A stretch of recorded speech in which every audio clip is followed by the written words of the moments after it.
عید کی خوشیوں میں بچھڑنے والوں کی یادیں بھی شامل ہیں۔ شہریوں کی بڑی تعداد نے عید پڑھنے کے بعد شہر خموشاں کا رخ کیا ہے، قبروں پر پھول چڑھائے اور اللہ تعالیٰ سے اپنے پیاروں کی مغفرت کی دعا مانگی۔ شہری کہتے ہیں کوئی بھی تہوار ہو، زندگی کے سفر میں ساتھ چھوڑ جانے والوں کو کسی صورت بلایا نہیں جا سکتا۔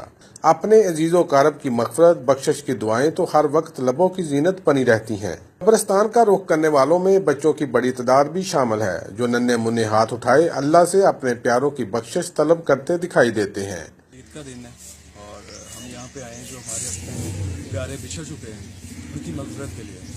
عید کا دن ہوتا تو یہی ہے کہ سارے مل جل کے رہتے ہیں، لیکن جو بچھڑ چکے ہیں اس دن میں خاص طور پر یاد آتے ہیں، تو ان کی دعائیں مغفرت کے لیے اس خاص دن کے موقع پر ہم قبرستان میں آتے ہیں تاکہ ان کی مغفرت ہو اور اللہ تعالیٰ سے دعائیں خیر کرے ان کے لیے۔ قبرستان میں خاصا رش ہونے کی وجہ سے پھول بیچنے والے بھی کافی خوش دکھائی دے رہے ہیں۔ کیمرہ مین رشید انجم کے ساتھ سلطان محمود، توبہ ٹیک سنگھ۔